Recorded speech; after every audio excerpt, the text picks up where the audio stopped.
Si pour vous la Laguna c'est ça, ou encore ça, je pense que je vais vous surprendre en vous présentant la Renault Laguna Concept. 2 années après la Renault Mégane Concept, la Laguna Concept est rapidement acclamée par la critique, mais également tous les visiteurs du mondial de l'auto 90. La première chose qui interpelle avec ce véhicule, c'est son logo. Car oui, il s'agit bien d'une Renault, alors qu'à l'époque, je vous rappelle que la marque Alpine existait encore, mais elle était de plus en plus remise en question. D'une longueur de 4,10 m et rivé au sol, ce roadster sans pare-brise, doté d'un look sportif mais à la fois sensuel, pour moi il est hyper réussi. Et il n'a pas qu'un look d'ailleurs de sportif, car propulsé par un petit 4 cylindres 2 litres turbo de 210 chevaux en position arrière, le tout associé à un poids plume, ça nous donne une vitesse maxi de 250 km/h au ras du sol. Je pense qu'au niveau sensation, ça devait être quelque chose. On ajoute à ça un look de zinzin déjà du véhicule, mais même pour le pilote et son passager, c'est quelque chose vu que Renault proposait avec son concept ses casques rétro-futuristes avec un bandeau pour la vue et des écouteurs intégrés qui diffusent de la musique électronique forcément. Mais c'est pas tout, car la véritable force de ce concept, c'est son arceau qui se déploie en un dixième de seconde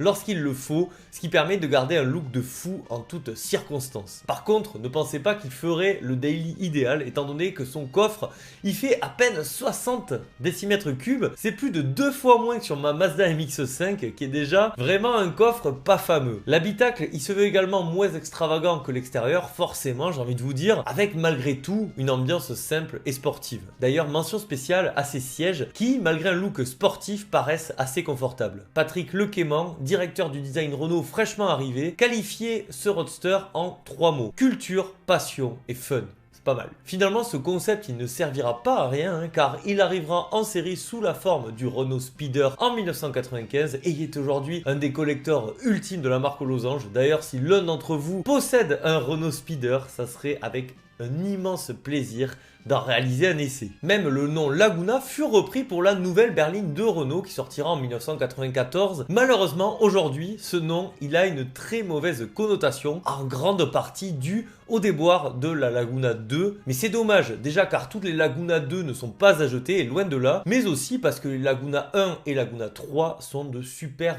autos.